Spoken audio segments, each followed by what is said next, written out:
Hello, welcome to the Reloading Podcast here on the Firearms Radio Network, presented by Primary Arms. How's everybody doing tonight? Good. Jim? Getting tired of the infringement, but that's another story. Yeah. So we'll talk about that at the tagline. Indeed. So, Jim, what you been up to? Well, he isn't even on channel yet, but I got a hell of a shout out from Andy 79Z28. Now, his latest video, he actually mentioned me by name about the fact that I'm going to get into casting bullets made of zinc. There you go. That's been about it for me. I've been busy trying to catch up with a few things since I left the country for a few days. Working on my back porch and all that sort of thing, but that's not for the show. Nick and Ray, what you been up to? Good. Did a little bit this over the weekend. Casted some bullets for my Martini Henry. So there's just the bullet. It's a 475 grain. Used 20-to-1 lead alloy, and it's about 400.470 diameter is what it calibrates to what you pick micrometers to. So What mold's that? it's Look at the slug size compared to Nick's thumb. In comparison, just hold it up compared to, yeah, exactly. That thing's at least half the diameter of his thumb, and I'm sure that boy doesn't have small hands. let's see. I'm not being insulting, not at all. But then I also punched out some cards. Got my wad cards cut out of an old orange juice container. Used a half-inch Gasket punch. and then took one of my pieces of brass and made a dummy cartridge. So took a primer, fired it, filled it with lizard litter or corn media, and made me a nice dummy cartridge. So Nice. that's about it. How about you, Coffee Addict? What you been up to? Oh, I thought I was still in the back room. What I got? Oh, I went to a Pheasants Forever banquet. I volunteered there for Missouri. Kansas, I'm volunteering to help them out this weekend. But instead of a banquet, they're having a shoot. So you get to shoot sporting clays. And we're going to help with that. Of course, I'm going to shoot. I met the Vortex guys yesterday. There were some reps that came down. They gave us a little background history on Vortex. We got to sample some of their glass. I harassed them for a coffee cup. So I should have one of those coming in the mail. Yes, no shame when it comes to coffee. And just That's right. working. That's it. So, are you gonna watch that gopher control video? Yep. So I'm still fighting the gophers. I caught 7. It rained and more showed up. They're like freaking gremlins. What was that video I saw a little earlier today? Had a little bit of coarse language in it. That was me after literally trapping one. Came back in the house. There was a party on my porch, and those things have gotten so comfortable. You could literally reach out and grab one out the window. They don't move. I wouldn't do that because they have teeth and claws, but yeah, they're sharpening their teeth on my porch support beam. see, you need a machete. Oh, If they're gonna stand out there and they're gonna stay in distance in reaching range, you need a machete. yeah. My neighborhood's running over. I strongly feel like now I've been catching the neighborhood ones, and mine are just like, we good. We here to stay. Not for long. They even wave to me when I pull out the driveway. Do you flip them back off? If you don't, you should be. I'm doing more than that. Okay. That's it. It's a regular hotel caddy shack over here. Just don't do Bill Murray's solution at the end of the movie. It's real tender. Neighborhood might not like it. Real tender. Hey, look at the slacker from California decided to join us. Hey there. Hi, slacker from California. What's up, cupcakes? Not much there, pumpkin. The old boy in the yellow t-shirt that's covered in paint. Sharinda, what critter have you been fighting with? I didn't catch that part. Groundhogs. Groundhog / gopher / 7 of them. Over 20 pounds of them so far. Yes. Wow. They're overrunning our neighborhood. You know it's bad when some random neighbor you've never met stops, knocks on your door to let you know. You have groundhogs. That neighbor over there does, that one does, and here's where they're coming from. Can you use any part of them to tie flies? Yes, but at this point, I just want to throw butane on them and light proof batch on them. That's where I'm at. I get it. Yeah. I get your frustration. They're mother fluffers. Mm-hmm. That's what I'm calling them.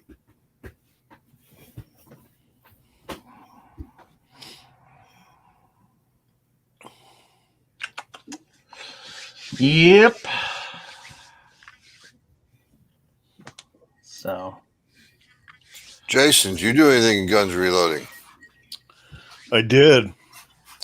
Oh my God, the world's coming to an end. You're almost as bad as me. I was over at Terry Dillashaw's house yesterday. He wanted something for 6.5, and I need something for 338 Lapua, so I traded him a pound of powder, and he gave me 50 large rifle Magnum primers. oh, So I'm not much closer.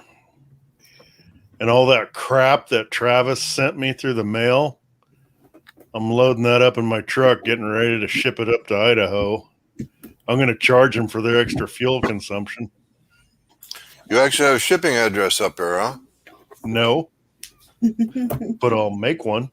Yeah, well, a boy of yours up there, he probably has an address you could use. He's got an address. Yep. You want to send him a fur pet? I got plenty. A what? A fur pet. Furpit? Fur pet. Furry I pet. have 3 pets Oh, for a good home. they probably don't allow those in Idaho. they have enough our rodents.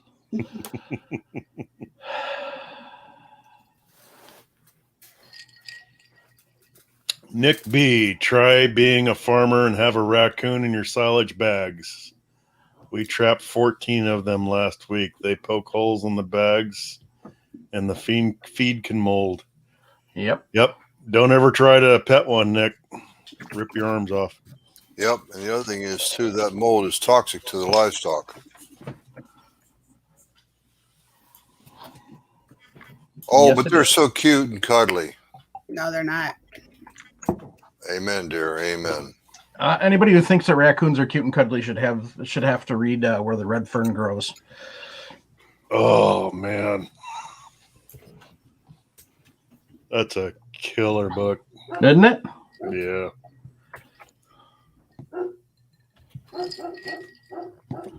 I hear a puppy dog. Let's see here. David Smith asked to join the Reloading Podcast group 2 hours ago. Didn't answer a damn question. Decline. There you go. To our listeners, if you don't answer the questions, Decline. you will not be admitted. Sharinda, silage bag. Driving along the side of the road, you see those big, long, white tubes out in the field? Oh, yeah. Silage bag. Oh. So My it's God. not a small problem. It's a serious problem. I never knew they were called silage bags. I've seen them, of course, around up in Pennsylvania. They put hay in them. Well, they either hay silage or corn silage, Right. usually.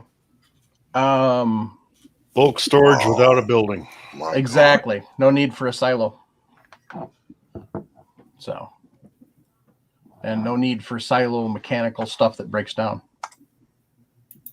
So, they also will put round bales in those.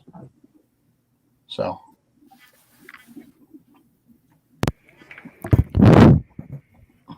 well, that was loud. Who did it? Anyway. There. Now can you hear me? Yes. Good. That was me then. Good. Now that you can be heard, what the hell have you been up to? Well, first I asked Jason a second ago, which you guys didn't hear. I said, those 338 Lapua dies, did you actually use those? No. I didn't have any powders or primer. So I sent you all that stuff, and now it's coming right back to Idaho. That's You what didn't you're send me saying. any powders or primer, Travis. I didn't think I needed to. You should have that all stocked up. Well, dude, I don't know if you've been to the gun stores lately, but there ain't much out there. Hey, so speaking of what I did, I went to the gun store and I found some powder, some primers, and 400 of my favorite 22 caliber 75 grain Hornady projectiles. Wow. You got lucky. I did. So that's one thing I did. I've got 4 kids, and I've slowly been purchasing parts to build each of them matching ARs. Aw. And at our local gun store, there was some lower parts kits in. Just happened to be 4 of them from the Aero Precision, so I grabbed all of those. He shoots his scores. Had 4 of the Magpul MOE butt stocks, so I grabbed those. Those are always nice. So, yeah, just putting stuff together as I can for these kids. Where'd you get your wife? Who?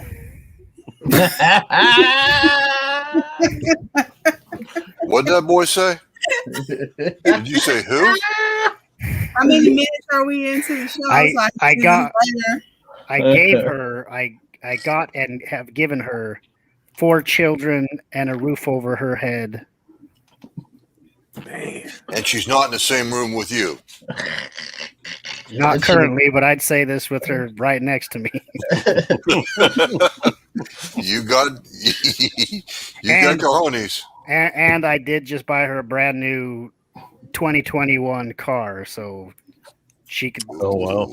Ooh. So I can say whatever I want to right now. What'd you get her? I let her pick whatever she wanted. She picked out the new Blazer, Chevy Blazer. Yeah. Nice. That's The not Blazer or the scary at all. Trailblazer? No, just the Blazer, not the Trailblazer. Good. Is that big enough for 4 kids? Well, she actually wanted to downsize because we've got the oldest is out. My 15-year-old, I just bought her a car, so she's getting ready to start driving. So it's just really the 2 little ones most of the time. She wanted to downsize anyway.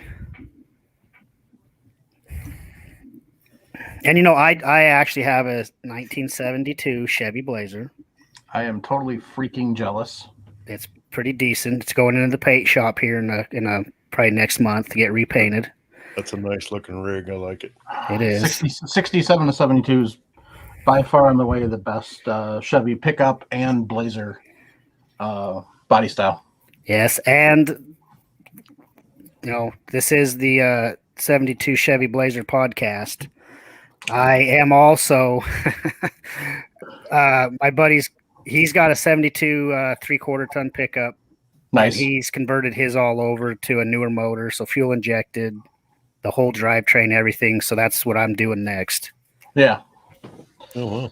I used to have a 67, but unfortunately it was so rusty that the gas tank was rusted and leaking. And for those of you who don't know anything about the 67 to 72, the gas tank was in the cab behind the seat. So that's how far gone it was. Yeah, I had it was a 68, 3/4 ton flatbed, and it had the gas tank behind the seat. Always was a treat when you went and filled her up. Oh, yeah. So, but man, yep. So it's kind of amazing we didn't have more fires because we had a 71 F100 with the tank behind the seat, and my Yep. dad was a smoker. And you just think back then people smoked a lot more than they do now. I used to smoke when I drove mine, even after it started leaking. Even after it started leaking, right on. That's Running with the devil. That dates back to the days when the Ford Ranger was a full-size truck. Yes, yes, it does. Yeah. Yep. That was the It was the F100. 69 as the F100 Ranger or Explorer was the one that I used to learn to drive a stick out on the farm. I thought they called them Bronco back then, Ford Bronco. Mm-mm. Bronco was the International Scout looking thing. SUV. Yeah. Now the F100s came as a Ranger and Explorer and XLT. yeah, there was a couple of other trim packages too, which Hey, before I Or- forget, I did do one more thing. I can't believe I forgot. I just did it before I got on the podcast.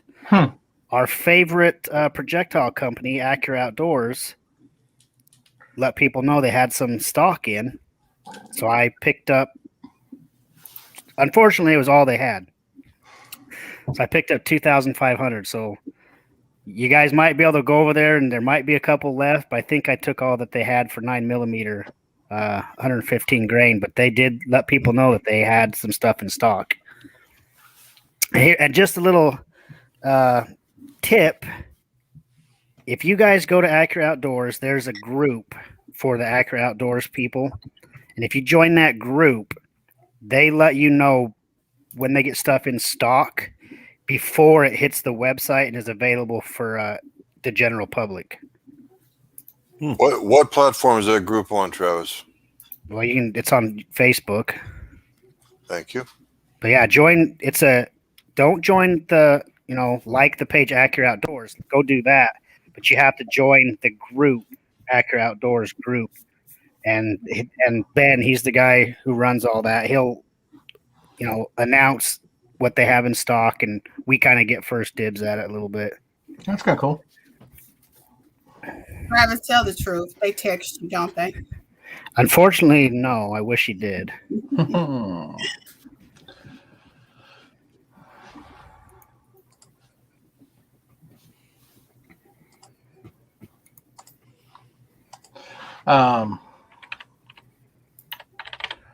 I pretty much spent most of my time working, did a little bit of trying to organize this freaking disaster, but didn't really get very far.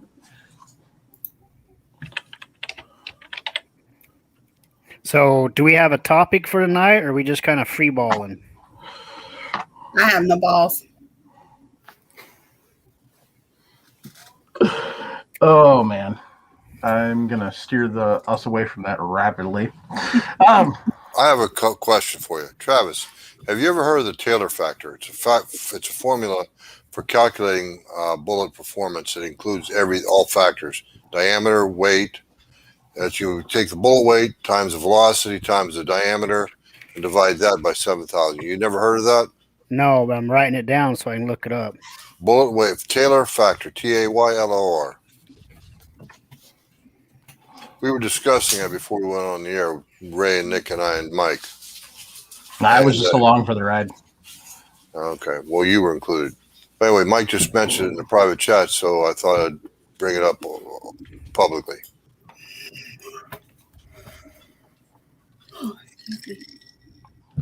Obviously, Sharonda has not had enough coffee today. I'm kind of disappointed in you, Sharonda.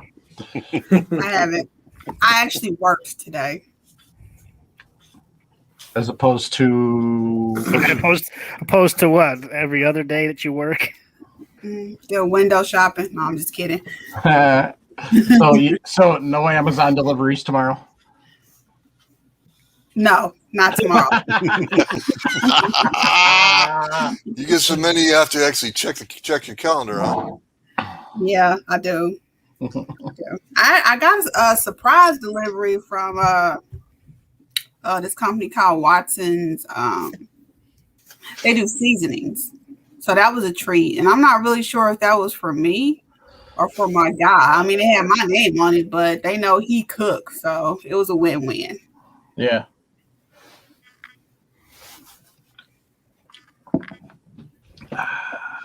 So, Was it good, Mike? not good enough. Not Yeah, good enough or just not enough? Yes. But it is summer shandy, so it is pretty damn tasty. Dang, I got a light reflection. Anyway, don't waste your money on this. Yeah, I know. Coke Energy drinks suck. Well, this is the Coca-Cola coffee one. Oh, that's even worse. Hey, if you want a coffee one, Sharonda, get the PBR coffee. PBR. Uh-huh. PBR. Surely that's not Pepsi Blue Ribbon. Why, yes, it is. You're kidding. No. PBR makes, in addition to these things, which I've been trying, they make coffee, and it's actually pretty damn good. Yes, it is alcoholic. Wow. But it is damn tasty. Good for y'all. I'll never try it. I don't drink coffee anymore. Any less. Yeah, that was one of those things he gave up when he had that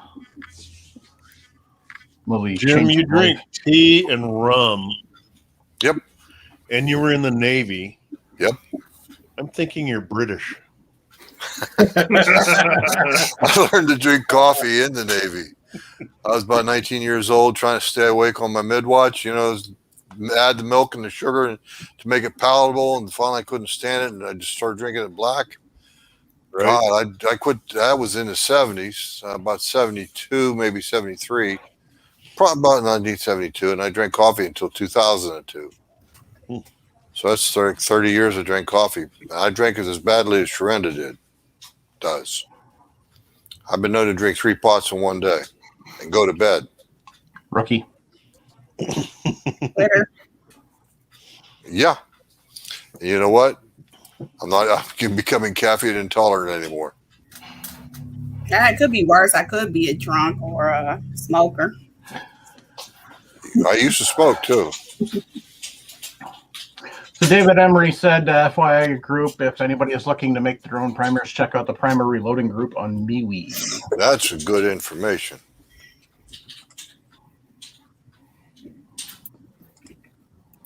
And Jorgen answered Jason's question about the horse or the pony.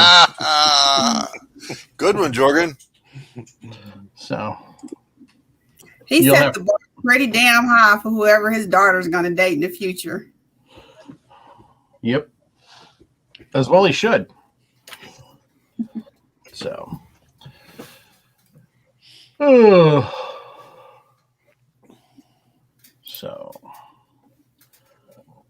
So we've got one hint already tonight on how to find components. Travis told us about the Acura group.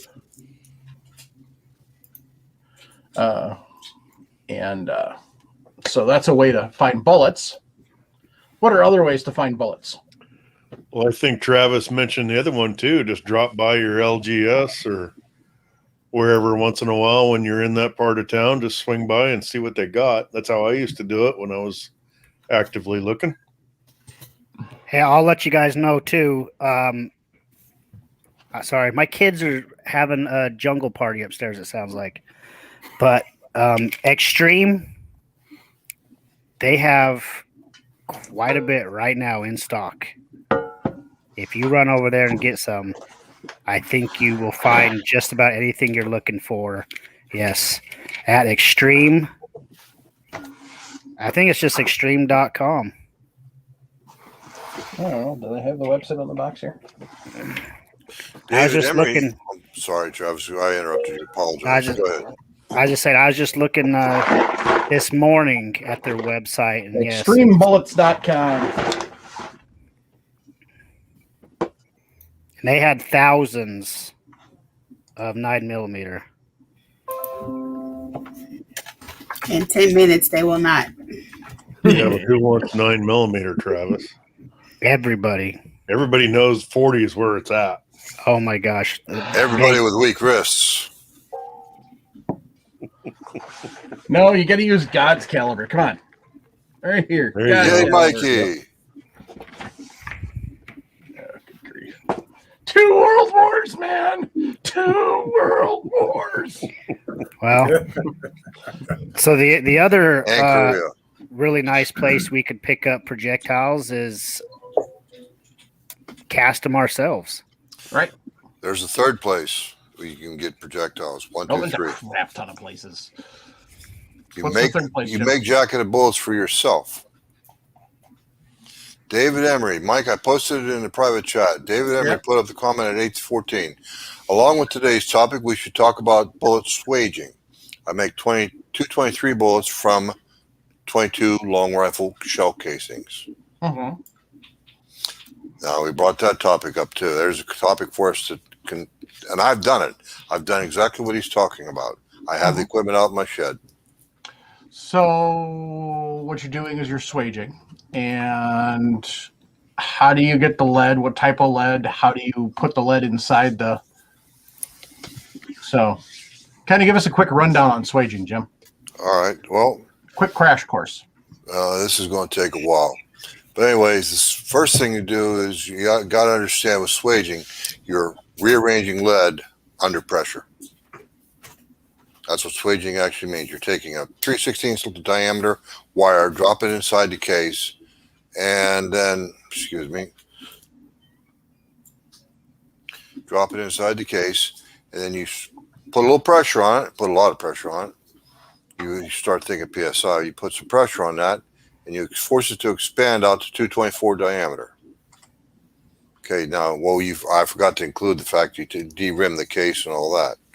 But anyway, it's easier said than done, a quick one. So if I miss a step, David Emery, if you would step up to the plate and help me out on the process.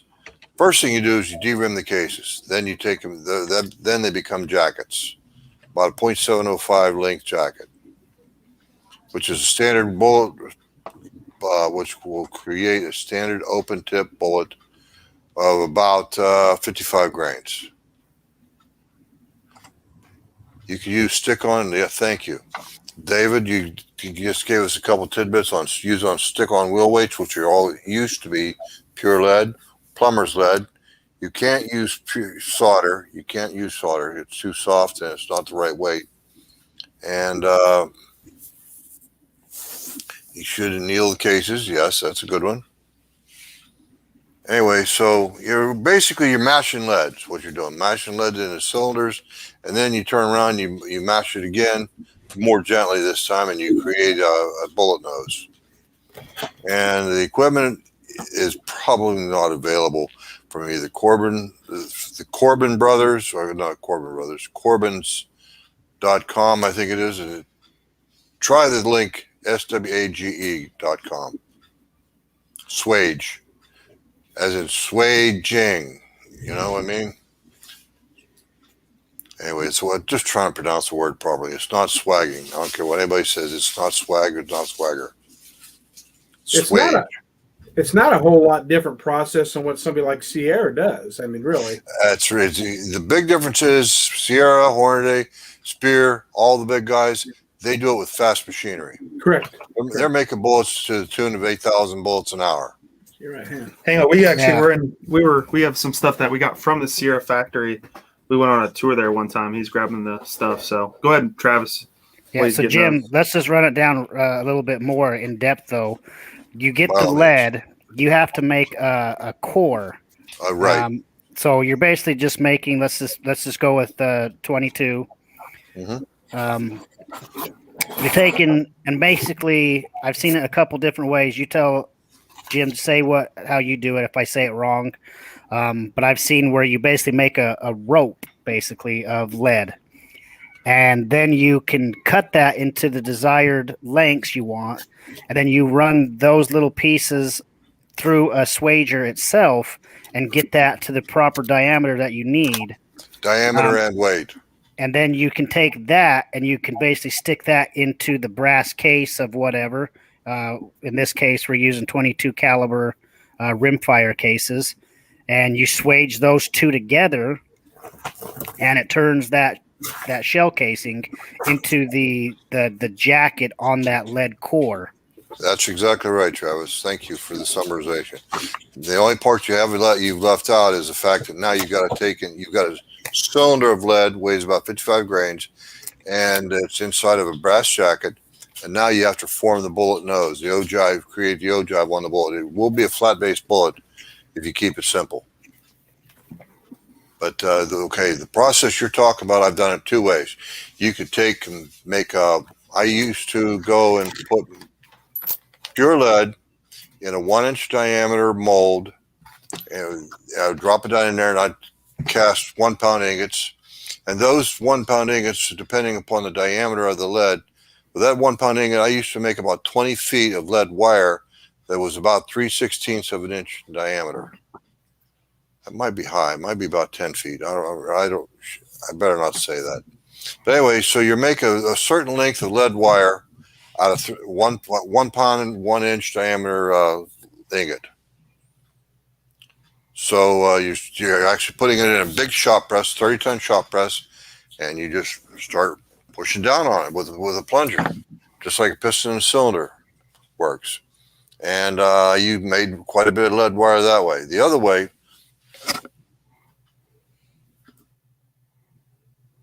to make the little lead wires is you cast them. And I have a gang mold I created.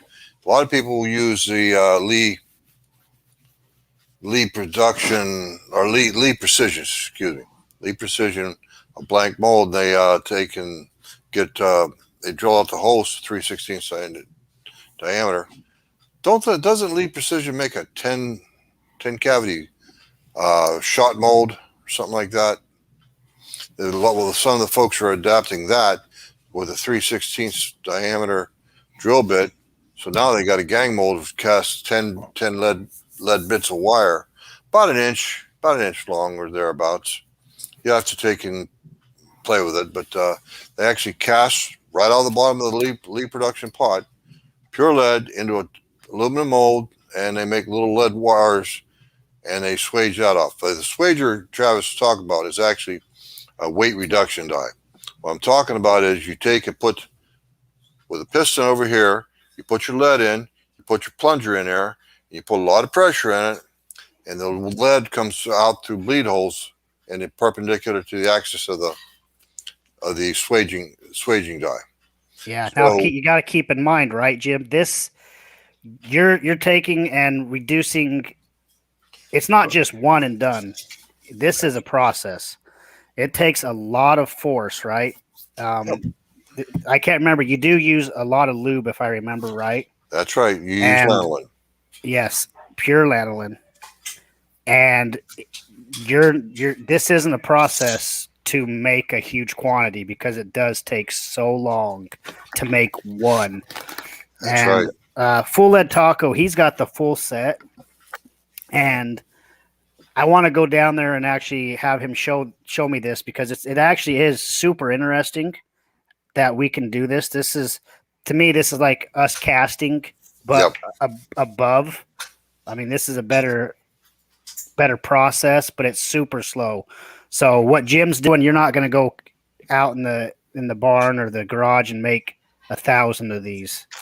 You can, but it takes days. Yeah, it would take a long time. Plus, most of these, like you've got, Jim, it's just like a little bottle jack, right? I mean, you're going to use some arm muscle. Yeah, it's a little hand operated press. It's in my case, it's called the Corbin Mighty Mite. They don't even make them anymore. That's how long I had them. And I've made batches of 1,000, but it would take me 3 or 4 days. And I'll tell you what, Travis is right. Each process, you're swinging that press one time. Then you swing it 1,000 times to make up cores, another 1,000 times to de-rim jackets, another 1,000 times to seat cores, then point form. Now there's 4,000 cycles of the press handle. Well, I tell you, Jim, you better be switching up arms because you don't want to just have one gigantic right arm. You better go back and forth. Look at that eruption go by. Anyway, yes, you're exactly right. That's 4,000 cycles of the press just to make 1,000 bullets. And these are 55 grain open point bullets, and they're flat base. If you want to do anything fancy, all right, let's add a candelor. Well, there's another 1,000 cycles. Let's add a rebated boat tail. That's another 1,000 cycles. You see, the point is, the reason why our bullets that we buy, these jacket bullets we buy, are so inexpensive comparatively speaking. Yeah, $30 is 100, but it's comparatively inexpensive because, like Nick and Ray can tell you, they went through the Sierra Bullet factory, got a tour, and right there, they're holding bullets in Nick's left hand. He's holding something there. Oh, it's a bullet jacket. It's a cup. They call it a cup. Yeah. Yep, just the cup. Cup. And then they stretch it out to this piece. Show them it's open. Still hollow in the bottom with just the same flat top. That's what they add the lead core to. Yep. So you got the big one, then they straighten it out to this size. Then they add the lead core into there.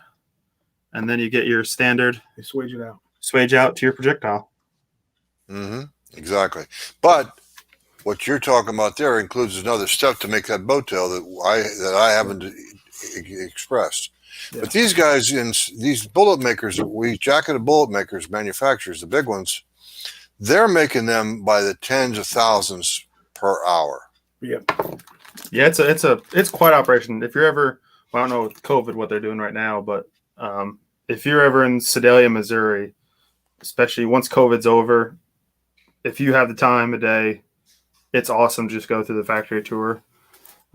They take you through and show you step by step, and you get these samples if you want. And yeah, they start with the cup and the whole all the way through. Then go to the discount store. Yep, the discount store is the great thing we like. Oh yeah. Another thing, thank you, Nick. You just mentioned something I completely forgot to mention. Is everything gets washed. Yeah. In between, jackets get washed, cores get washed, because you don't want lubrication inside your bullet jacket because it'll create voids. It has a potential of laying on one side or the other of the bullet jacket on the inside of the bullet jacket, and thereby causing Mike, take us off. Let's go back to the 6-person screen. Thank you. Anyway, you don't want that lubricant on the inside of your bullet jacket because it could throw your bullet off balance. And wobble at 180,000 RPM is going to play hell with your accuracy. For those of you who have Travis money, Corbin does make a hydraulic operated press. It's hydraulic, but it's still one operation at a time. Right. I'm just thinking saving your arm, Yeah. I know I used to get tired when I was doing that. I wound up, what I did was, originally I mounted my press vertically, like this, everything all in line. And I got tired of the carpal tunnel. I turned my press up 90 degrees and let everything just drop. That way I didn't have to pick it up. It actually knocked out, I didn't have to pick up so many cores or jackets after that because I just dropped them into a cottage cheese bowl. There you go. So you can swage them, you can cast them, and you can buy them. Where all can you look to buy them? A lot of places, Brownells online, Midway, the actual factory that you're looking at, say Hornady, Sierra. Are you leading us somewhere, Mike? Where are you leading us? No, not leading you. Just asking. Looking for options, looking for ideas. Quickly get our bulk. Well, one place that Phil mentioned in the private chat, Phil Rabelais mentioned, here's your shout out, Phil, was pawn shops. And just speaking of which, there is a source right here in North Carolina that I've been in their shop and I forgot about it. It's over about 3 hours from here, but still I've been there. It's in a pawn shop. And I forget the name of the damn pawn shop. Damn. Jason, Anyway, I gotta say real reloaded. quick. Sorry, Jim. I think it's worth mentioning since you brought up Phil, and I gotta bring it to Jason's attention since he's not on Facebook anymore. But Phil posted a picture of his wife under his 2-wheel drive Tacoma fixing his truck for him. Well, Oh Phil my didn't want to God. get his nails dirty. He probably just got his nails done, and he didn't want to get his 1-wheel drive truck dirt on his fingers. I think you're right. Yes. Oh And my Phil, God. just so you know, I bought a 4-wheel drive Ram 2500 with a 5.9 Cummins, Nice. Oh, boy, 6-speed manual, because that's how I roll. Because you're a man.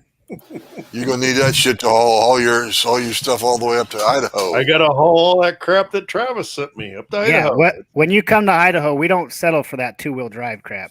If you're coming from California, especially Jason, you did the right thing. You couldn't if you came from California with a 2-wheel drive, They'd you send your might ass back. we might run you out. Yeah. They might let you in now. You got a 4-wheel drive truck. Yes. I don't own a 2-wheel drive. I haven't in years. Who does? What's the point? I'll confess, I have a 2014 Chevy Impala, but it's front wheel drive. That's It's a halfway. car. Well, okay, then never Doesn't mind. count. Well, my 2014 GMC Sierra certainly is 4-wheel drive. I got a Challenger. Nice.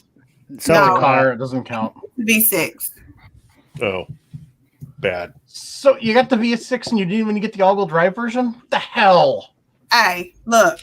It was Hey, look, nothing. it was no, on you sale. failed.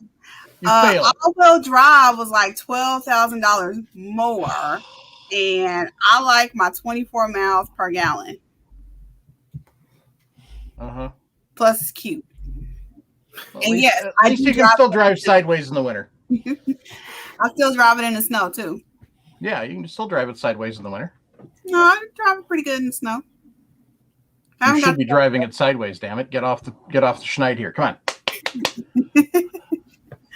no That's the talk point to of owning a rear-wheel drive vehicle is to drive it sideways in the snow.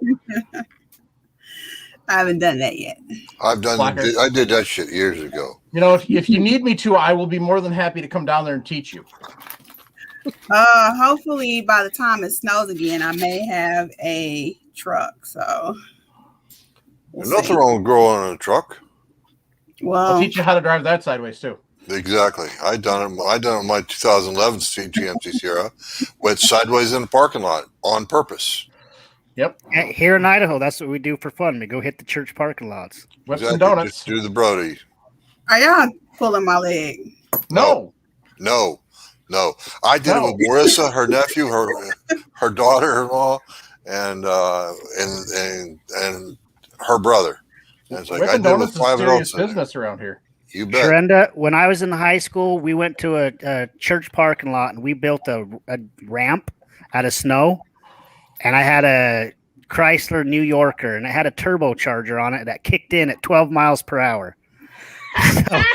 So I got the biggest run I could at this ramp that we built. And I swear we jumped that thing 30 feet. God, you're lucky you even have a back. The car didn't barely survive. It put a hole in the oil pan. Well, yeah. It bottomed out, but it was a heck of a ride. It was worth it, huh? It was worth it. But that's what we do for fun around here. We go hit church parking lots, spin Destroy your cookies, cars. jump. Yeah, exactly. So you know those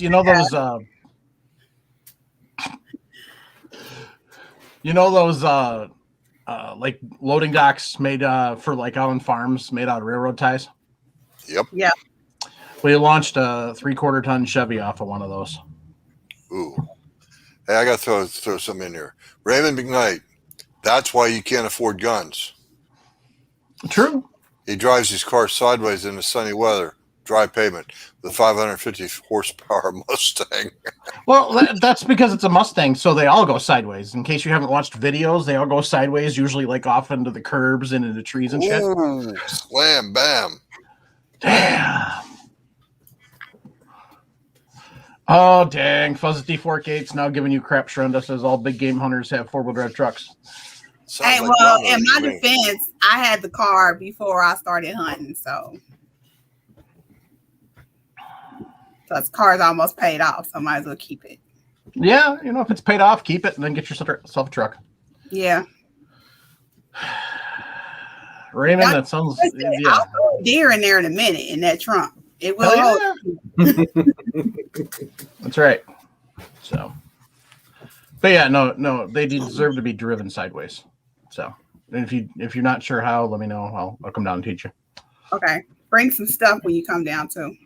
Probably. From Lee Precision or Titan Reloading, maybe. When I was just out of high school, I had a 76 Nova, and I was going up a hill, going up sideways. There's a cop coming down the other way. He started to turn around to come after me and then realized why I was going sideways and then just kept going down the hill. Why were you going sideways up the hill? Because the hill was at about an angle like this and it was snow and ice. And I refused to put snow tires on the thing because, frankly, that's no fun. And they were too damn expensive.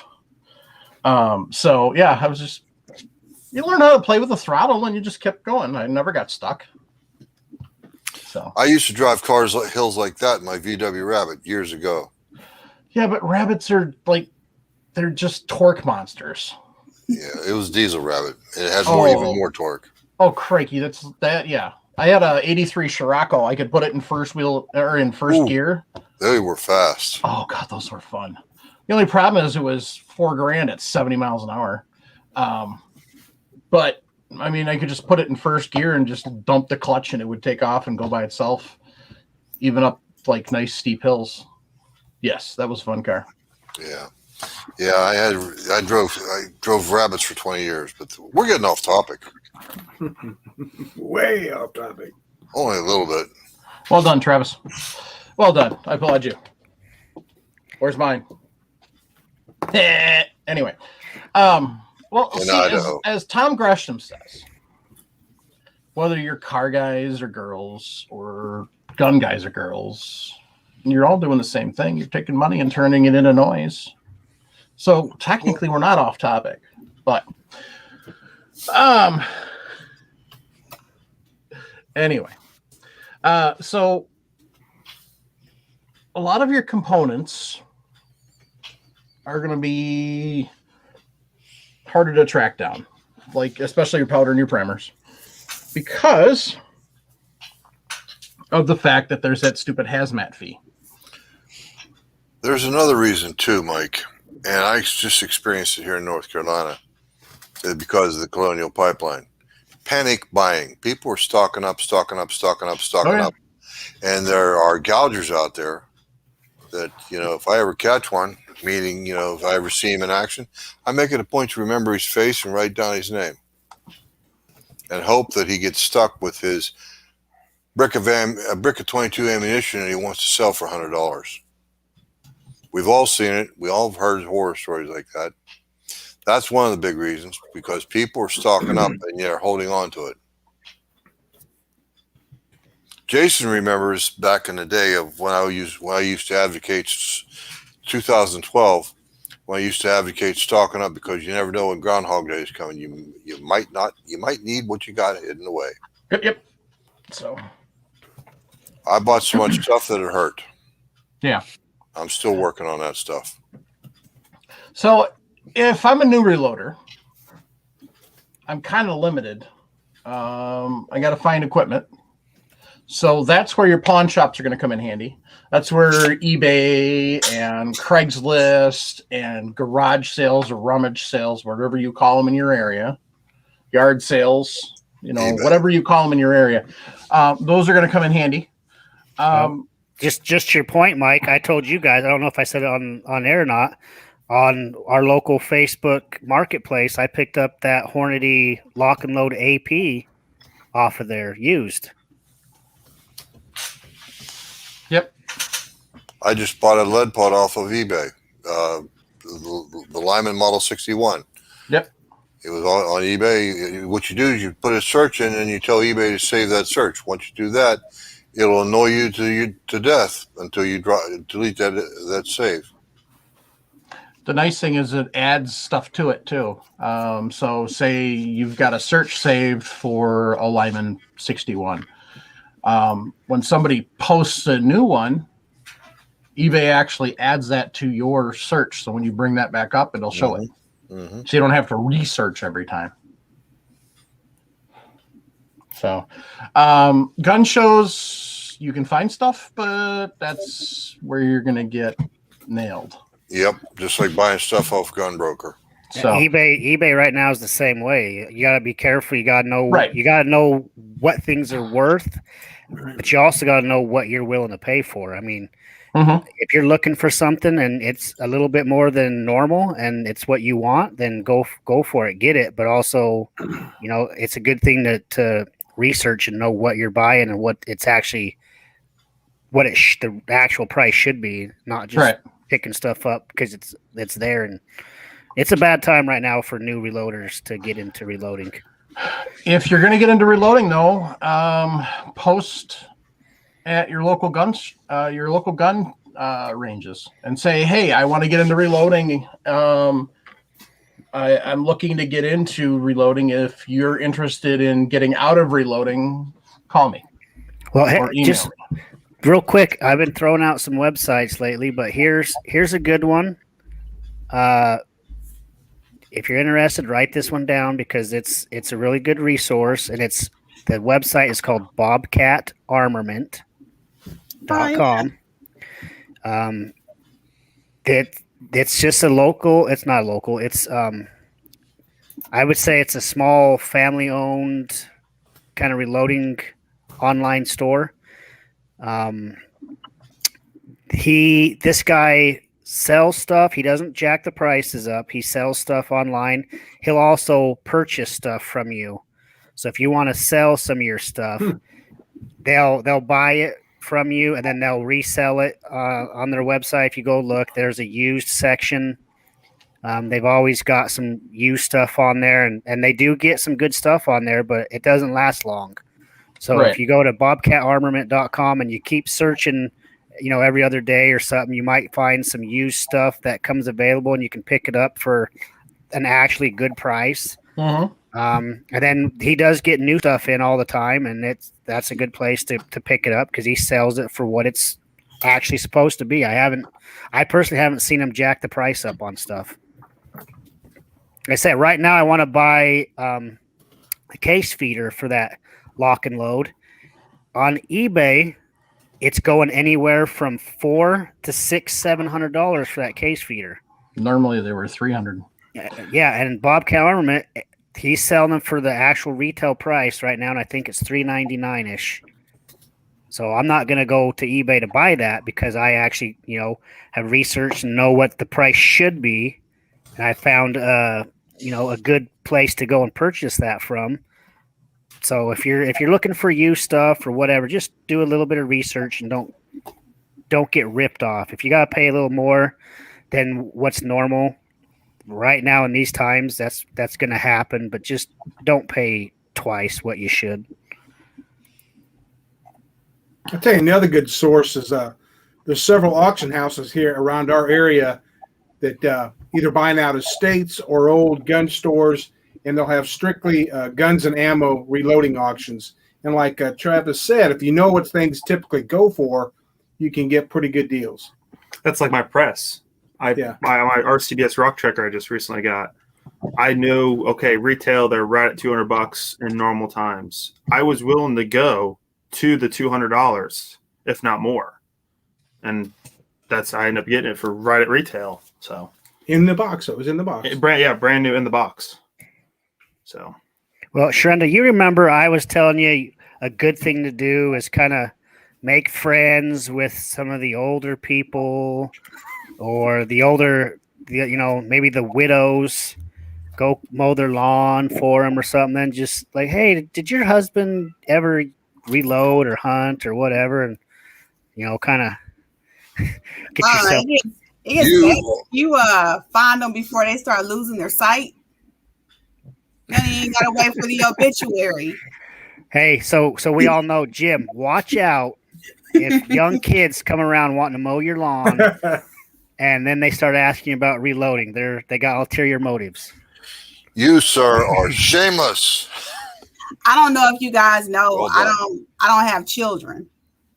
I got plenty of nieces and nephews. So, everybody is asking me, what you gonna do when you retire or get old and you need somebody to take care of you? That's what you have kids for. I'm like, I got good guns and reloading equipment. I can milk these nieces and nephews to take care of me if they want to left in the wheel. Mm-hmm. Mm-hmm. So You're that's shameless too. Good for you. Good for you. Yeah, my son's already threw his evil eye at my Forster coax. Yeah, that means you, Troy. Even though I know he's not watching the show.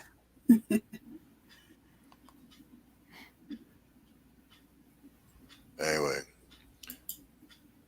No, eBay is a good source, but Idaho Rogers put up the comment that you've got to watch out for the ammo scams. It's particularly on Instagram. People are getting taken almost every day for so much money for so much 9mm or whatever, 223, whatever the ammo may be.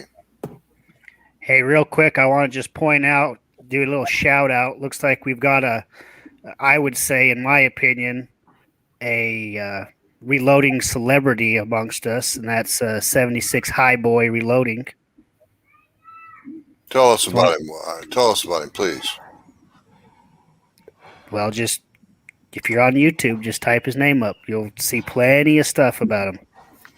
I just seen him in there. Just wanted to give a shout out. Welcome.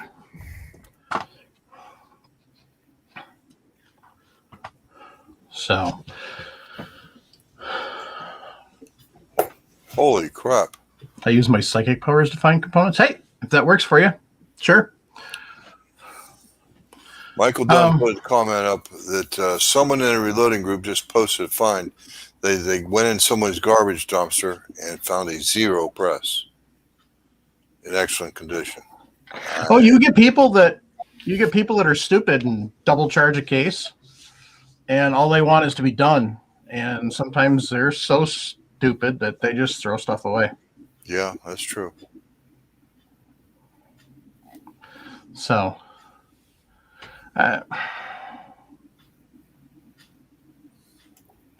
I mean, there's all sorts of places out there to find all sorts of stuff.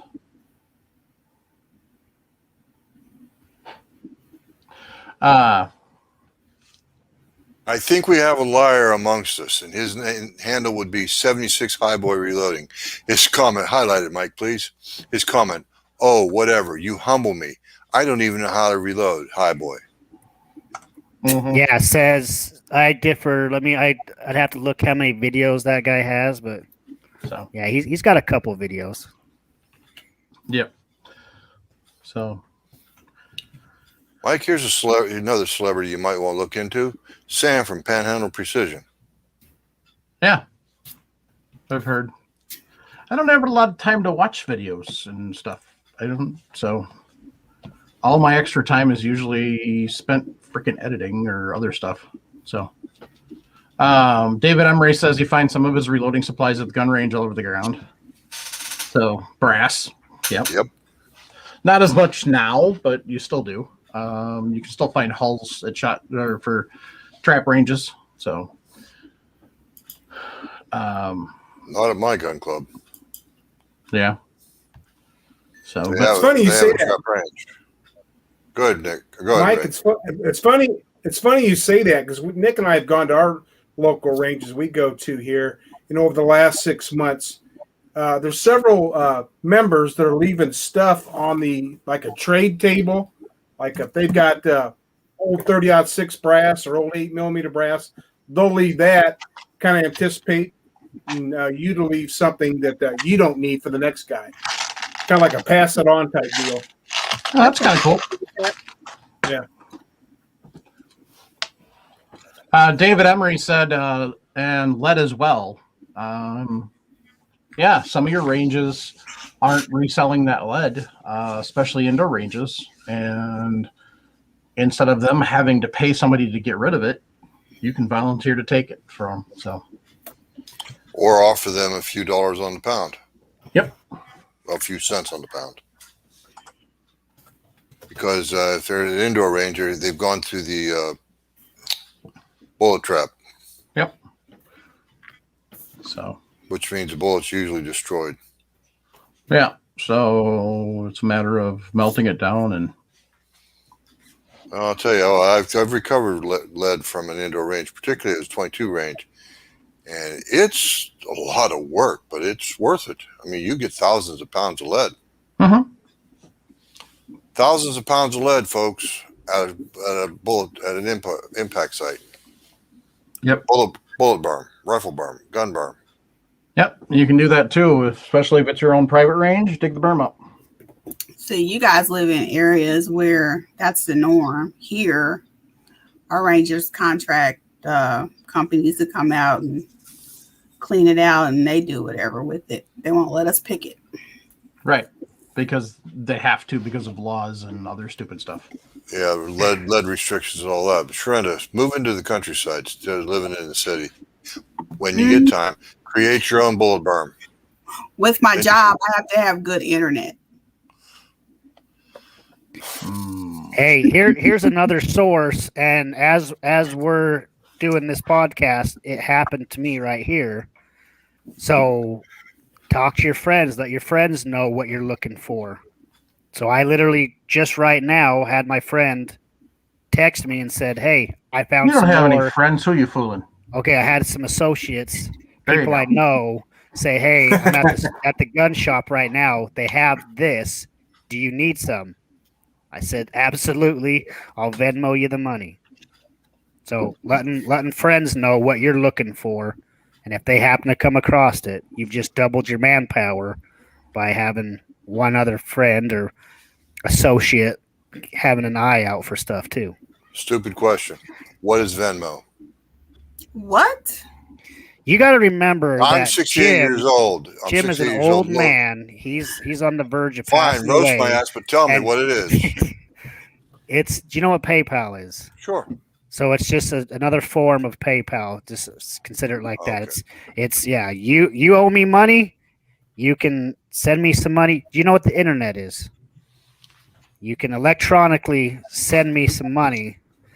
In fact, set up a Venmo. I'll show you. You send me $100, and I'll send it back to you. I'll let you. Well, I'll teach you how this works. In a It week or might two. take him 2 years, but yeah, he might do it. I don't think so. But anyway, it sounds fine. PayPal works rather well, doesn't it, Sharenda? Venmo Venmo's is better better. because they don't have those little hidden fees in there. Hey, Shrenda, let's blow his mind. Let's Cash App. There's Cash App, Venmo. You know, the funny thing about Cash App is my bank will let me get money in, but it will not let me send money through Cash App. They're like, nope, which is weird. So you got to watch that too. I run into that stone wall while I was in Guyana. You can send money from Guyana, but you can't send money to Guyana by way of PayPal. I hate PayPal. Yeah.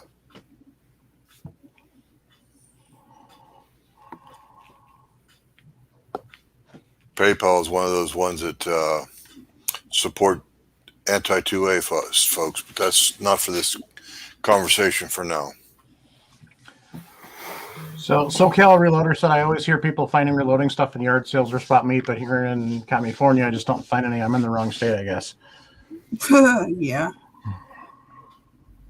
Either that or you're not hanging around in the low places circles. You know, the Garth Brooks song, I got friends in low places. Mike, your video is frozen. Sweet. That is awesome. Can you hear me? At least? Absolutely. Good. Ray. I have found out when you buy bullets at a yard sale or a pawn shop, you don't want to take 100%.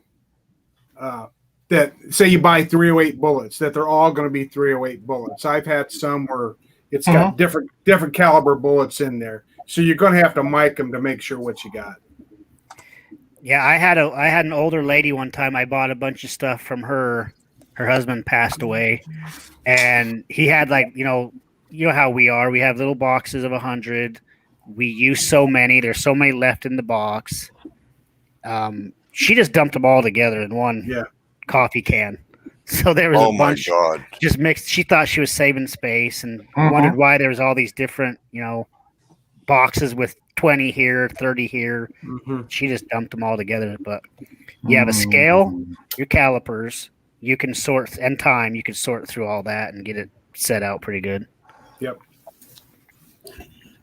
Yeah, that's one thing I've been having a hard time finding, especially since a lot of these distilleries open. I don't need it, but I want a scale I can measure my powder on, but I want one of those rugged ones that are rechargeable. I used to be able to find them on eBay, Amazon, the regular liquor store, but now all these weed smokers, they done bought all the dang on scales up. That particular, I kid you not. That's like while we're on the show, I just want to auction for 6.5 Carcano dice for over half off. Nice. Oh, you've been looking for those for a while too, haven't you? Well, I really wasn't going to do it because I don't shoot my Carcano a lot, but there are CBS dies, and I saw a set sell on Gunbroker for over $70. I just got them for $28. Good Mhm. job. So it's like I kind of can't go wrong at that point. Sharenta, are you talking a scale like that? The little portable. Yeah, is that one rechargeable? This runs on batteries. Yeah, see, I don't want rechargeable batteries. I literally want a USB one to plug in. But yes, what you're talking about on a USB charge. Shanda, you just need Our to go local old school. harbor- You need to get the little one that you just hold in your fingers and you just put all your stuff in a bag. Then you can just hang it and measure it like that. Those are hard to come by in the city too. And I won't say why. And you have a Harbor Freight near you? I do. Look there. Yeah, we get these at Harbor Freight. I don't use it, but I'll check And them out. there's a solution for your gun problem. shows and stuff like Sharonda, that. buy rechargeable batteries. I don't want to keep buying Yeah. all these extra. Just buy components. rechargeable batteries, and a charger, 2 sets, and that's all you need. I'm not gonna Rechargeable batteries, dear. I'm not gonna remember to do that Why don't you just That's your buy a problem, manual scale and you don't need freaking batteries? There because you it go. won't fit in my purse. Don't Well, ask questions. Get a bigger purse. Don't ask questions. Get a cargo trailer. It'll handle everything. So one of the other things I wanted to mention is auction sites. Yeah. Find out your auction sites that are in your area. Whether it's a Facebook page where they announce when they've got auctions coming up, or they do estate sales, that type of thing. There's a couple of them that have apps that I have their apps and I check every once in a while. So you can find stuff on there all the time. Because sometimes I'll do consignment sales and stuff like that.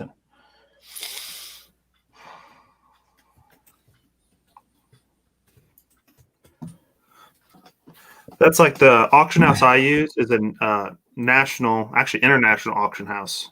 It's actually auction houses go through this website, and see, I don't know, that was in Nevada. Those dies I just bought. So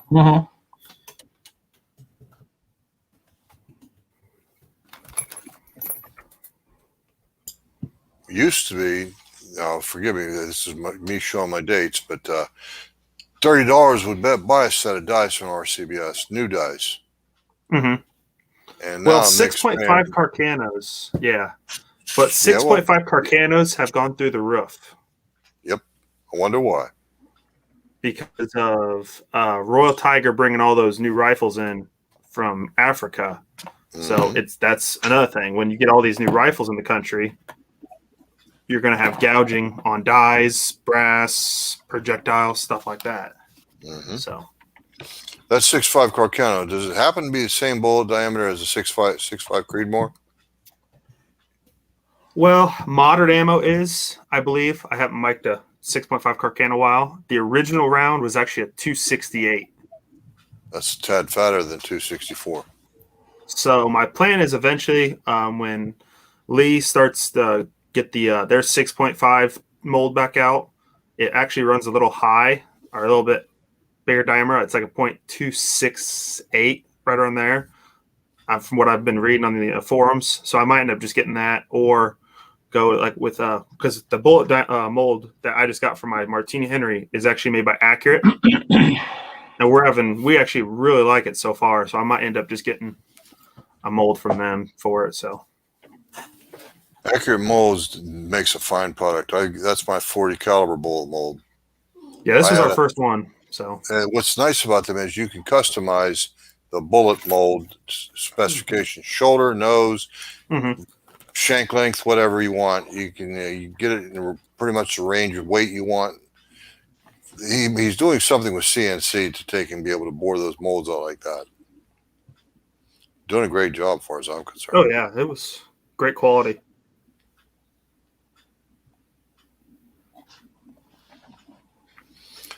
There's a few sources around. Yep.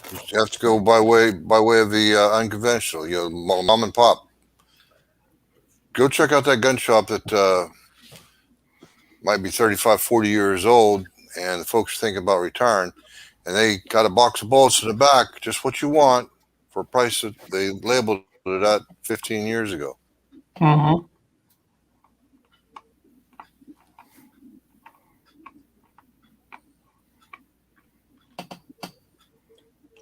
Yeah, I mean, there's lots of different options out there, so.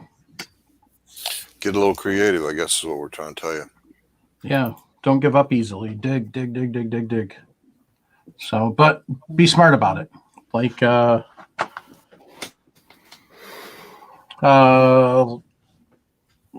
did it go? Where did it go? Excuse me. Like 76 Highboy Reloading said, be careful with online auction sites. Some of my subscribers have bought bricks of primers with hundreds of primer missing when they get them. So, I mean, yeah, that's the thing you got to be careful of. So, and whatever you do, don't allow them to bulk package your primers, because you will get shorted that way. Usually, like primers and if I'm going to bid on, you're going all digital. Rare. Oh, hang on, that's probably why. Let me lock my phone up. Let's try. Is that getting better? Yep. Yeah. There we go. I was on my phone, so when I usually, because I do a lot of auction site stuff, I rarely, if ever, will buy primers over the auctions. First of all, because of course now they're going super high. Second of all, exactly like what 76 Highboy says, you don't want to run into a situation where you're gypped out of 100 or more primers. We actually had a situation. I went to and picked up my RCBS press. A gentleman had bought, what was it, 100 round box of 9? Mm-hmm. 100 round box of 9, Remington, I think. And they didn't show the inside. It was missing like 60 rounds. No, he bought 2 boxes. 2 boxes, that's right. They opened up the top one to take the picture and said they were full. So they were full, and he was missing almost half the rounds. The second box was half gone. So it's like, I don't take that chance. Usually, if I'm going to bid on something, and I know there's a preview day, I'll go, if it's local to me, I'll go to that preview day, make sure it's what I'm looking at is exactly what's on the auction, and then I would bid from there. But sometimes you don't have that circumstance, so. You've always got caveat emptor. Always. Exactly.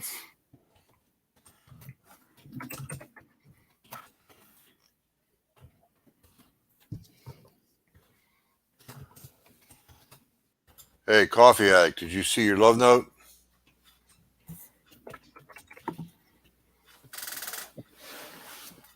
There you go. Sharonda, are you there? Hello? Yeah, I'm here. Look at your screen. I am looking at it. Okay. I just answered you. I just answered. I had already added that one to my cart at the same time he mentioned it. That was funny. Sorry. Are you fine? Jim, sometimes I know it's hard for you guys to believe that, but every once in a while, women pay attention. Huh? Uh-huh. Touche. Got your back. Good job, Michael Dunn. Appreciate that, sir. Yes, thank you.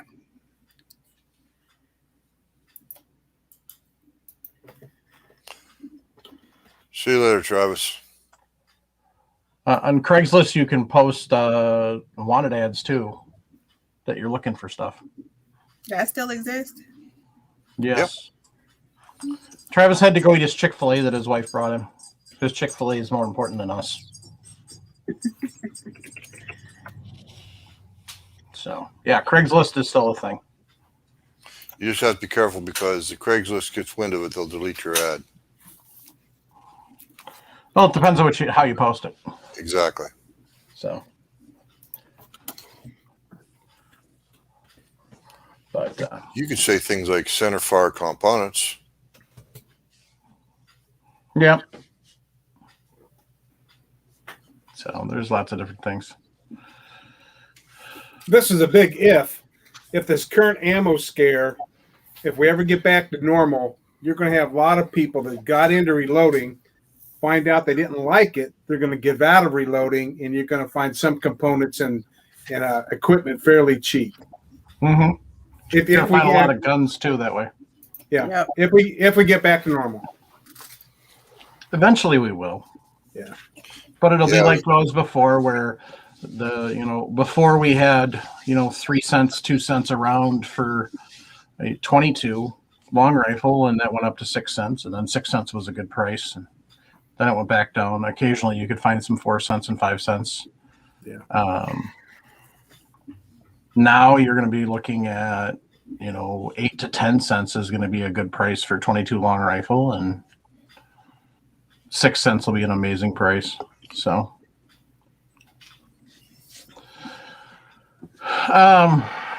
David Emery says, how have components been at Cabela's? We've been getting some bullets in from time to time, some dies and stuff.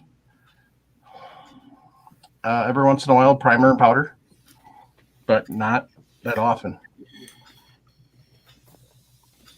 Excuse me, but the ammo's been more regular.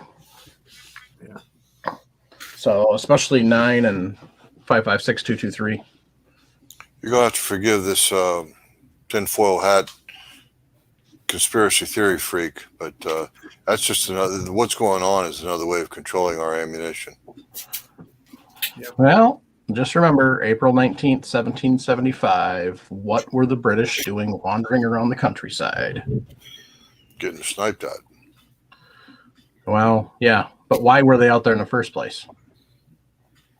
They were out to collect powder and shot. Mm-hmm. Not guns, not cannons, powder and shot. So, Which is much easier to transport, particularly powder. So, and I mean, there is ways to reload your own primers too. There's quite a few different options out there. There's a couple people, there's Brian Nixon's Primal components, and is one option. But there's other people that have come up with non-corrosive chemicals and stuff that you can use too. So, and there's always the match heads option. So. Yeah, I was just going to mention white tip matches. Yeah. It's not as reliable, but Yep. So. Yeah, Primal is corrosive. So, but he makes that very clear on there. Unfortunately, ATF won't let him package, ship, and sell the non-corrosive stuff. So,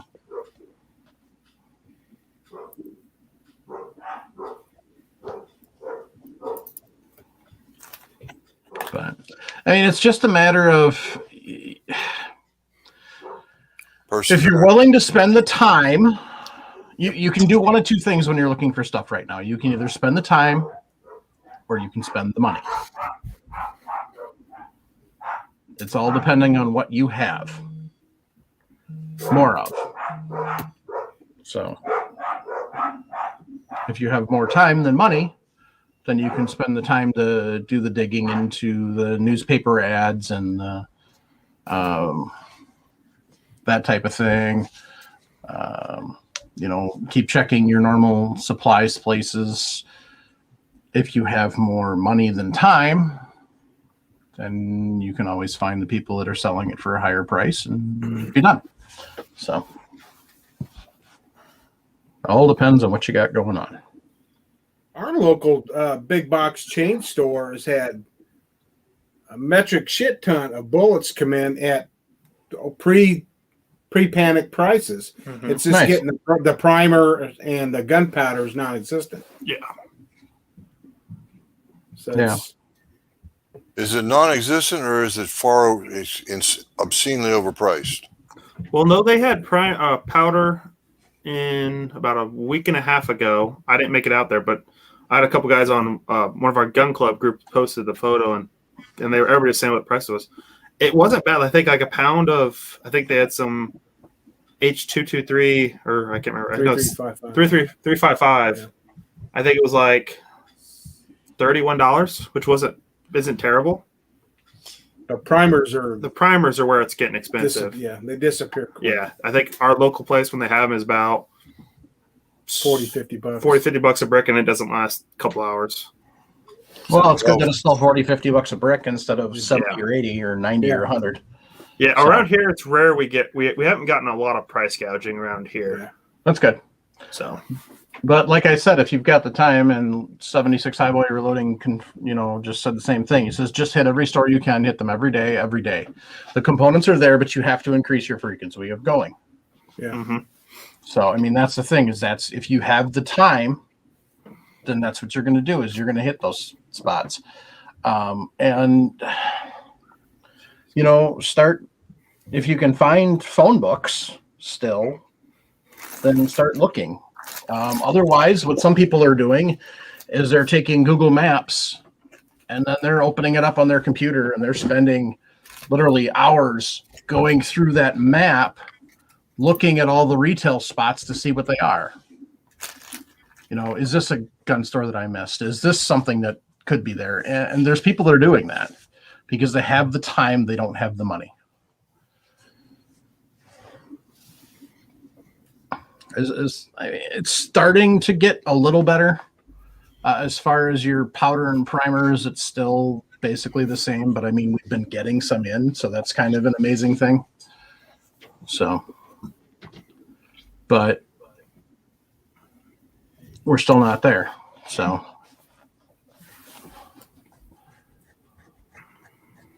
Michael Dunn said he's been looking for RCBS collets for Polar. You may have to go with the Hornady Polar. You may have to buy the Hornady Polar and just to get the collets if you can't find the RCBS ones. So,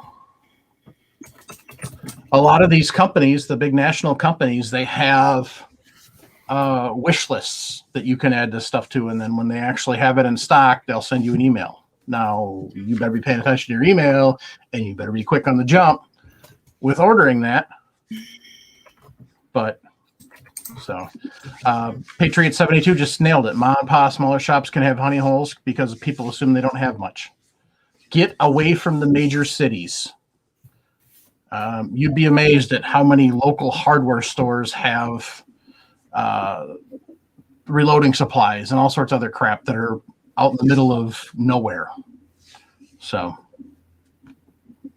but if you're unlucky enough to live around a major metropolitan city, then you're going to have to spend some more time going out farther.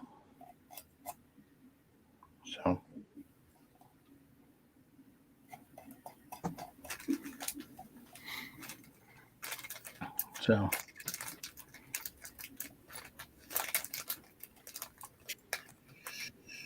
but Excuse me. Anybody else got anything to add?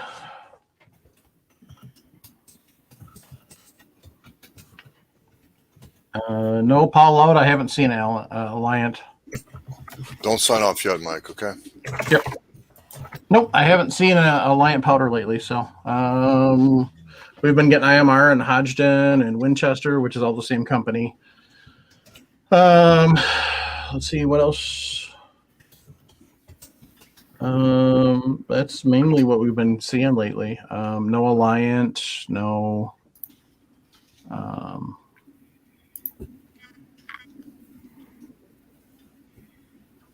trying to think of the other brand that Cabela's usually carries. But you know, it's like I said, you got to be persistent. So, anybody got any shout outs? Yeah, Andy 79Z28. Thanks again, bud. I gave you a shout out earlier, but you weren't online yet. If he's still there, even I don't even know if he signed off or not. But anyway, thanks again, Andy, for the shout out. So this is a shout back. So I'm done, Mike. Thank you. Yep.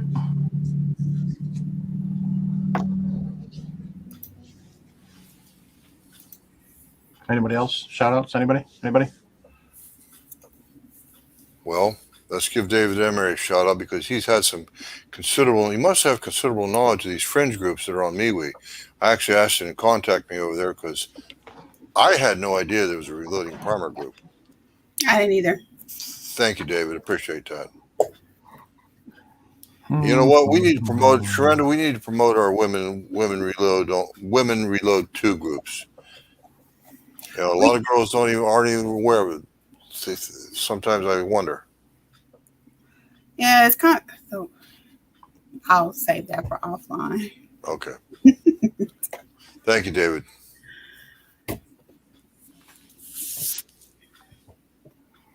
So,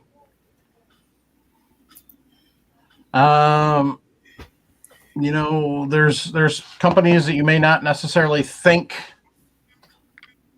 carry reloading stuff, but they do. Like, you know, Primary Arms. I didn't know they have reloading stuff until they became a sponsor. So, you know, and they're carrying all sorts of stuff. Where do I'll go? Do. Hang on a second here. I gotta find it. But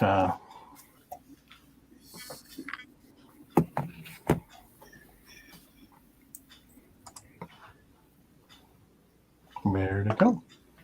Anyway, so I mean, they've got some stuff. Right now, they're running a giveaway, sponsored by Mr. Guns and Gear. So check that out. But there's a spot that surprised me one time. I was amazed. I was in St. Mary's, Pennsylvania. I walked into the Walmart, local Walmart. Yep. And I kid you not, they literally carried reloading supplies, Mhm. powder, primers, dyes, presses. But now remember, St. Mary's, Pennsylvania is deep in the heart of the white-tailed deer country. But there are a lot of Walmarts that actually have reloading stuff. Yes, sir. So You probably won't find it around the big cities, but St. Mary's, mm-mm. Pennsylvania is not a big city. Nope. Yeah, I was stunned to see reloading dyes. 30-06, 30-08, common stuff, yes. But that's what Walmart's in business for. But there you go. If you want to get into something, check Walmart. Yep.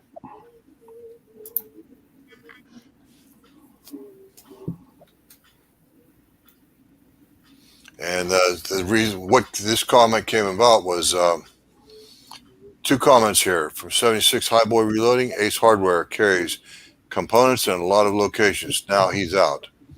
Yep. And David Emery put the similar thing up, except it was about True Value Hardware. Has a huge gun department selling everything from ARs to handguns. Yeah, I mean, there's all sorts of mom and pop hardware stores. You know, the Ace Hardwares, the True Values, some of your private ones that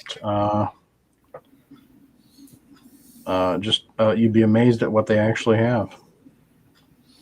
Be creative in your thinking. Keep looking. I've been talking about buying a Ruger 1022. Good luck with that. Mike has been trying to help me with that. I found three local Cabela's near me, and they're all out of stock. We just got 2 regular ones in this week at my gun store. There's some at mine too.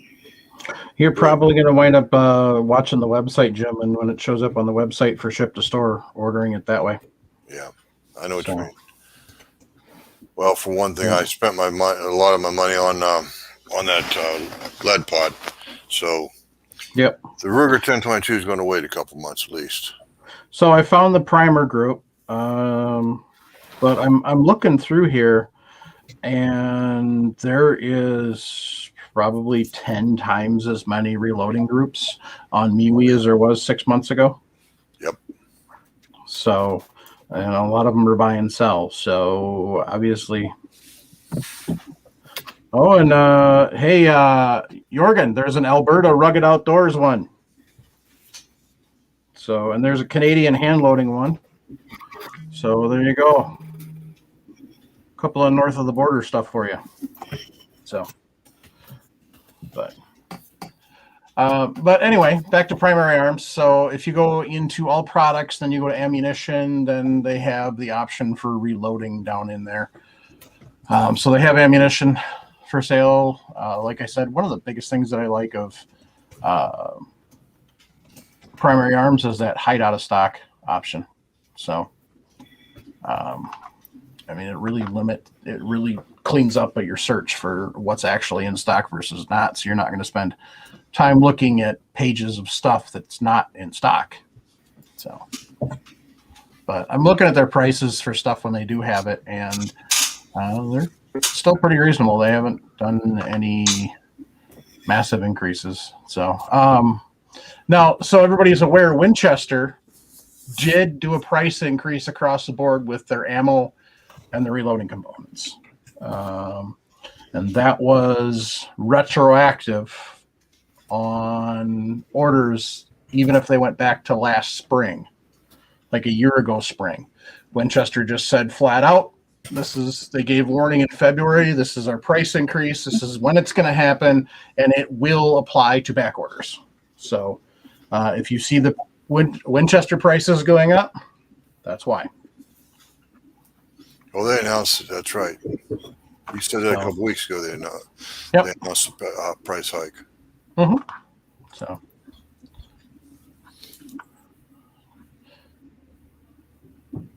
Yeah, no, none of the Canadian stores ship across. So.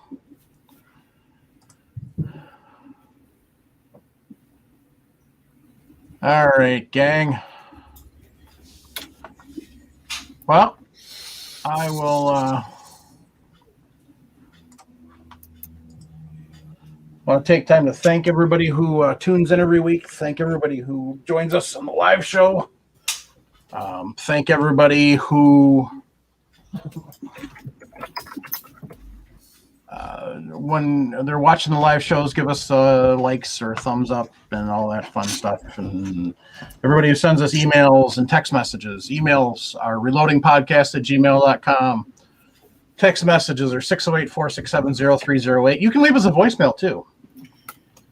We used to play them on the air, but we don't do that anymore. So, if you've got options for people, you've got thoughts, send us communications and we'll get it out there. So, may I throw something out there? K24. I've been to the Walmart. I've been to St. Mary's Walmart, way out of my way, but Grace Gun Shop is to the south. I've been to both of those. In fact, Marissa, before she became a citizen, bought a handgun from Grace. No doubt. Mm-hmm. Thanks, K24. Where are you from anyway? If you have time to tell us what part of PA you're from. Don't hold up on my account, Mike. Okay.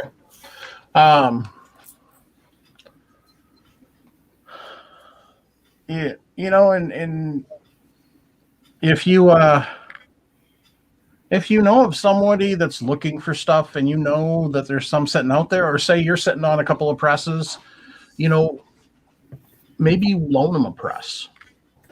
Don't sell it, but say, hey, I know things are tough right now, but if you want to get into reloading, I'm willing to help. Or what I've done for a few people is I teach them how to reload using my stuff, and then they get to find out if they like it or not. And if they find out that they like it, well, then, here's where you can find your own stuff type thing. So. Or you can do things like I've been doing with Sharonda. I've given her a couple of items. You know, I gave her a herder's press. Yep. I gave her ingot mold. Excuse me. I made it Ingot out mold. of an angle iron. I gave her an ingot mold. I didn't pay for the shipping. She did. God bless her for that. And she paid dearly, but she paid every penny of it. Shout out and kudos to you, lady. Unicorn lady. Kudos to you guys, because y'all definitely made sure I had what I needed to get some stuff done. We try to take care of our own. So speaking of taking care of our own and shout outs, I can't show this off because my camera's been frozen for about 20 minutes. But Jim, do you have the patch of the month? What is it? I think I do. Defending land, sea, air, and space. Or Sharonda, if you got it handy. I do. What was it? Oh, you got it. I got it, Mike. This is a sticker. Defending land, sea, air, and space, U.S. Armed Forces. And here's the patch. I'll work on the glare. You know, you can take those out of the bag, Jim. Yeah, I know. I wish I had a place to put them. I wish I had a place to put them. Patch board or something like that. Make one. Yeah, I could. So GGW Reloading said, my buddy keeps asking to borrow my Lee breech press to decap his breast, so I bought one from Midway today. You know, maybe that's something you do. You know, with the understanding that, if you're able to just, buy and donate, cool. But otherwise, with the understanding that, hey, if I see this available, I'll buy it, and then you pay me back for it. That's what Raymond McKnight just said, too. He says, I keep a list of what friends need, and if I see it, I text them and buy it for them, and then they pay me what it cost. So, that's a thing.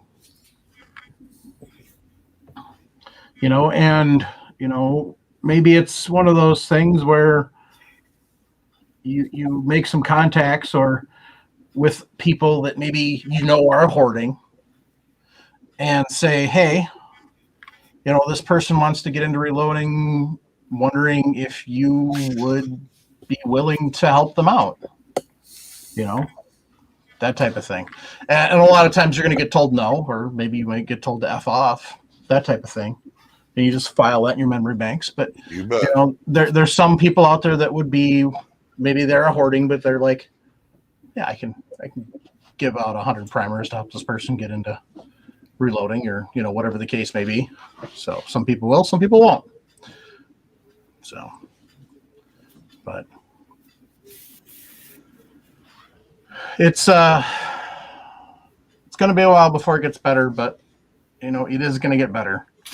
As far as primers go, like Gresham said, there's 3 companies that are going to be making their own primers before the end of the year. So that'll help. Who would that be? He didn't say. He won't say. Yeah. Well, he's probably been told not to share it. Yep. So NDAs and all that fun stuff. We're starting to see some Remington ammunition come in, so that's going to help. That's going to be a huge thing to help with this, is now that Remington ammunition is now back up and running. It'll take them a little while to get back to full song, but I think especially with the CDC's change in policy on the mask issue and that type of thing, I think you're going to start to be able to see a lot of these companies be able to go back to full production. So, and that's going to help. Because some of these companies still aren't back at absolute full pre-COVID production. So, and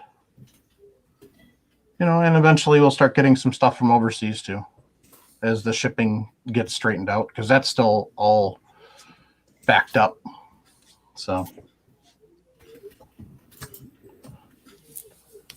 Hornaday had a joke on their Facebook page the other day showing a shipping container, or a container ship. There we go.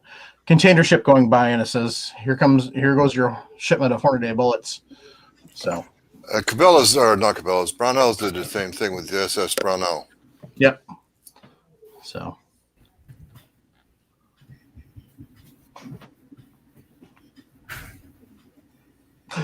oh my goodness, you all got to check the chat out. It's just hilarious as usual. So LOL at one of the hosts. Don't read it. Okay.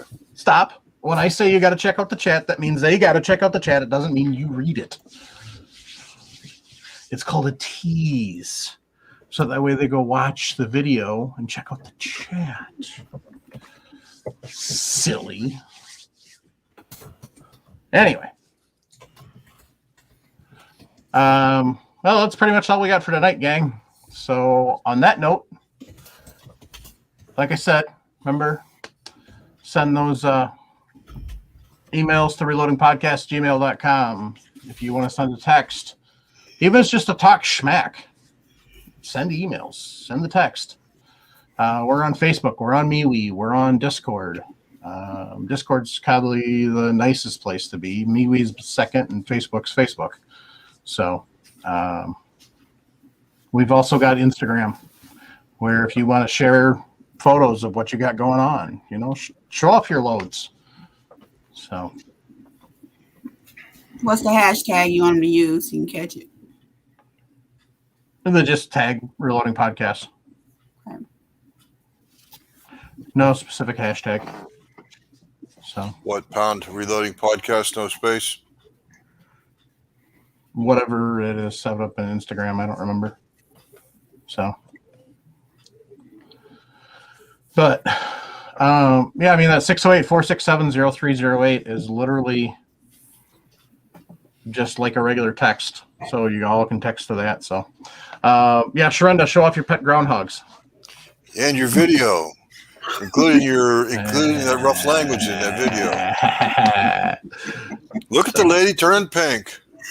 Oh, yeah. I was definitely about to lose my insert of bleep Mm-hmm. on that video. Yeah. She practically broke her window trying to attack them groundhogs. Well, like I said earlier in the show, at least 21 pounds of groundhog, 7 groundhogs, 3 pounds apiece, Mm-hmm. full of fur, fin, and bite. Fur, fin, claw, and bite. Mm-hmm. So I tried being humane and I've trapped 7 of them. I'm tired. yeah, That's something the guests can do. Does anybody know where there's any 22 Capri ammo or any 22 short ammo? Contact Sharenda for that one, okay? Please do. yeah. It's No. a lot quieter than 22 long rifle. Even the subsonic 22 long rifle is still pretty loud. Yep. So These things have got it's the 22 semi-auto. Somebody guided her to. It's got to drive a 22 semi-automatic handgun or a rifle. It's going to be loud. So Oh, Sharenda. she's got a crossbow, but she says her neighbors are nosy. She doesn't know how to be sneaky. No. The other thing is to probably destroy the bolt. I don't even care about the boat. I want them gone. There comes a point where you just want them dead, Jim. Yes. Yeah, you all got a point. Speaking of points, use your bolt. See, Sharena, what you really need to do is you need to get serious and get yourself a PCP air rifle in 22. They're pretty darn quiet. Otherwise, you get one of those Gamos that have got the suppressors in 22. And you just crack that window, especially if you got an upstairs window. You just crack that window a little bit. Done. I had in my hands today an air rifle, a break barrel air rifle, 177 caliber, 1,300 feet per second. That will kill a woodchuck. Those are misleading, though. I'll tell you all something on air rifles. Any of the 177s, you have to look, because a lot of those higher speeds are with their special lightweight pellets, and they're useless for hunting, or they're horribly inaccurate. So, Yeah, I mean, you just got to get serious, Shrenda. Idaho, you Good need plan. to behave, sir. Idaho, you are terrible. So, Can't say that. nope, we're not saying that one on. No, that will get That's us a a visit tease. That's a from, big tease. that will get us a visit from the goofy Never agencies. mind. We're not going to talk about them people either. Mhm. Not until I do my tagline. I need some legal advice. Woman, you live inside still city legal. limits. You live inside city limits. There's only one legal option, Yeah. and that is to trap them, relocate them. So, Trap them and drown them. nope, that's not legal. Can't even do that. Nope, You're kidding. nope. No. Can animal control help her out? No. You can pay somebody to come do it. Yeah, $169 a cage and $69 per animal. I think. Yep. Not. Sheesh. Oh yeah, it's a racket. Poison them.